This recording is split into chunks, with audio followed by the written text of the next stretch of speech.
What's up, guys? Welcome to Chasing Politics. I'm Jeff, and this is your SoCal fishing forecast for Thursday, July 27th.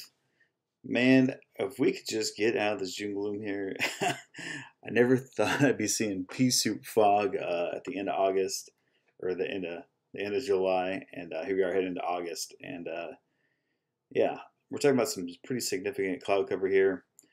So if you don't have radar out there, make sure you're driving really slow, but you should definitely get radar on your boat if you're fishing in California.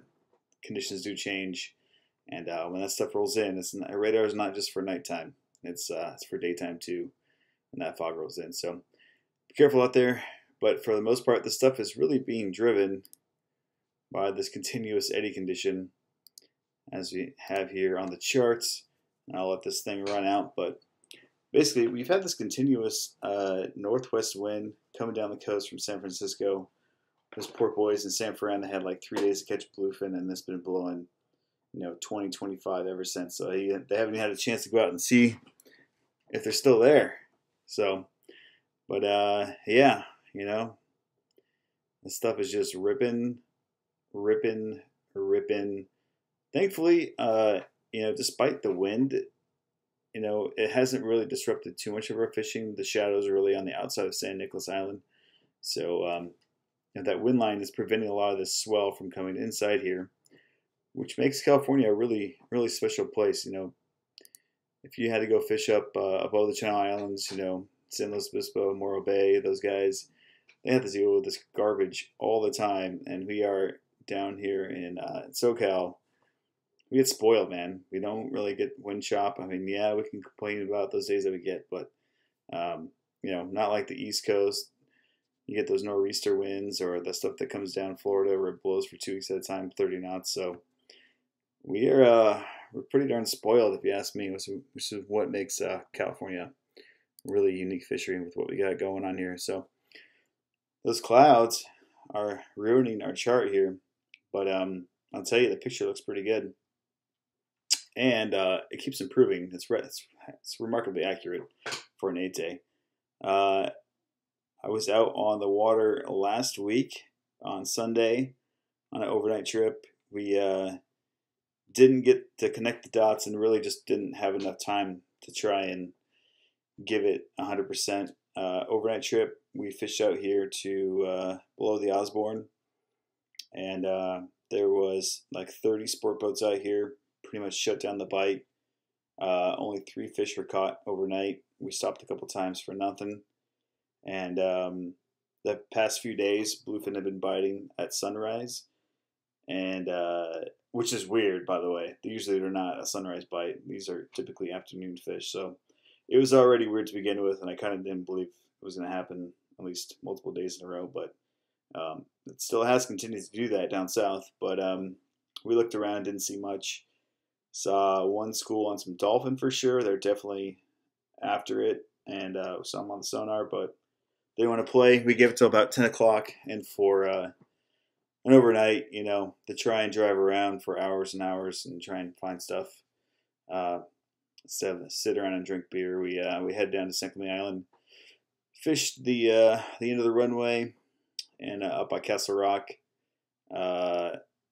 I felt like I was in Ethiopia with all the flies. And, I should have brought a fly hat because it was disgusting. And what we did catch for bass pretty much went to the seals if you could get it to the boat quick enough. It's definitely challenging. So the island is definitely back on its BS again. And I don't recommend wasting your time there. It's just not a good year for San Clemente Island. We get those moments of sunshine, and then it's just like, man, just crap. So it is what it is. But let's talk about what we got going on and what is biting. Last few days we've had bluefin lined up here on this ridge, which, by the way, we're looking at 72-degree water on this chart. There is some stuff. I had a friend that was out here today, not quite to the Osborne, but got a little west of the 499. Saw 74-degree water, so water temps are definitely jumping up, which means most of this bluefin is going to start heading west out here to the edge of this cooler water. This water on Sunday was 65, so that tells you, that Coriolis effect of bringing this water up with the eddy condition is going to continue to heat up, and maybe we'll lose this fog here, but we just got to get those northwest winds to chill out. But yeah, let me switch this bottom detail because really the color isn't really going to make much of a difference, or the temp isn't at this moment. But yeah, so we got bluefin lined up here on this edge this week. The Endeavor was out there. Greylight was out there. Aloha Spirit was catching bluefin today. Pretty sick for Aloha Spirit. They're definitely like 150 plus. That's pretty rad. So if you're up this way, you got a good chance of hanging a big one. Cooler water above here. So when these winds stop, these fish are probably going to move on back up to San Francisco, would be my guess. But for the moment, while this stuff's blowing here, we still got a chance to pick one up. If you're up in the neighborhood, these are, remarkably pretty close to home here, like 35 miles max, not too bad. So moving down south, talk about Santa Barbara Island. There's some yellows that are still on those kelp lines, although no one's really giving much attention with the bluefin that's been around. So there is a little bit going on there. There has been bluefin all the way out to this edge too, and I wouldn't be surprised if it's still there with those water temps on the outside cooling down. That you're going to see bluefin from the 7-Eleven to Nick. When we fished up here, we ran across the the west end of Cat and by the 499, like kind of hung around in this whole area for the most part, and then we slid down the escarpment where fish had been seen before, and it was a ghost town. I trolled Mad Max from basically from the Osborne to Castle Rock to just in front of Cat, and didn't see any foamers. I saw one jumper like right in here. So some of the stuff that's been around, it's going to be spread out. There's a chance you're going to run into fish anywhere. But we're trying to really focus on where's a large volume of fish where you have your best chance here to find fish. And this is, I'm going to call it prime time season. End of July, August, September, prime time. And then August, we head west to the Outer Banks. And when that wind chills out, also a good month. But this year, who knows? Who knows what's going to happen at this point? El Nino coming, probably some more westerly winds than northwest, but we'll see what happens. Catalina and proper island fishing, not a whole lot going on. We had some yellows last week. Pretty much everyone skipped that. The last 5 or 6 days, we've had bluefin. I got a call from a buddy as we were leaving Saturday night, said that he hooked a 250 pounder right here at Pebbly Beach and got sawed off by somebody driving over his line. So he's pretty pissed about it. But he did let me know that they were there. And over the next several days, we've seen fish from Avalon to the 152 and a little up the east end here. So there's definitely bigger fish around if you haven't seen some of the pictures being weighed at Avalon lately. Good quality fish. And you got a good chance to take a look at those. The stuff that we saw last week along the coast here, basically from 14 Mile Bank down to Oceanside, haven't seen much of it. I'm sure it's probably still a little bit around, but the stuff is going to start working its way up here. The stuff doesn't typically hang around on these banks for very long. It's more of a transitory place as they head out. We talked about poor San Clemente Island. Nothing exciting going on here. I don't know if anybody that's fished yellows, everyone's been going after this bluefin stuff here. So there was some fish caught up here today, although conditions were not great for me. All that boat traffic is pretty much gone. There's only like 1 or 2 boats up here looking at it today. So yeah, they caught some schoolie-sized fish, no really big ones, but doesn't mean that they're not around. And I would continue to look a little bit more west here as well. Moving down south, Tanner and Cortez Bank still have those big yellows on it. I know a boat checked this out on Saturday, and no bluefin here yet. But give it a couple more weeks. I think you'll start seeing it here. But you're gonna be in that wind line at these 2 banks, so this gonna be pretty tore up and nasty. So probably not worth looking yet. Coming down south, I had some inquiries about bluefin down in this zone over the weekend, and people really wanted to come check out this stuff. I told them not to come based on what I saw. The stuff down here below the border has been just piles. Although I'm going to warn you, it's been getting driven over a lot the last 3 days. I don't know how long it's going to stick together, but the boat traffic on the AIS is ridiculous. almost in like a 4-mile range. It was so bad. I'd replay it for you, but it's miserable looking. But if you're coming this way, basically from the 302 almost to the 43 down to the East Butterfly, you have a pretty good zone here.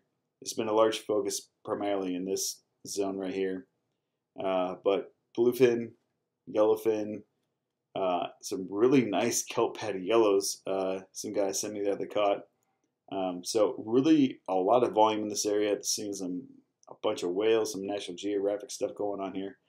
Pretty rad. I don't know how long it's going to last. If it's going to make it to the weekend with the amount of boat traffic. But if this stuff gets ran over, it's probably going to go west. So I'm looking at the 43 East Butterfly. Maybe working its way up into this escarpment up here at St. Clement Island. No signs of tuna really on the island or around the island lately, but doesn't mean that they can't pop up.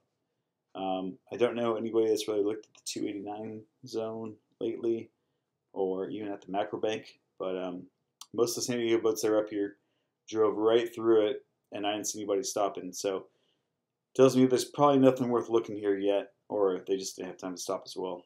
Most of the guys are up here. If they had time, they're going to come swing out this way and take a peek. But for that's it, at the most part, no real word for the Coronados. The size of the yellows that were on the patties are really nice, 20-pound plus size. So don't bother with crappy island conditions, flies, seals, all that garbage when you can fish offshore on patties.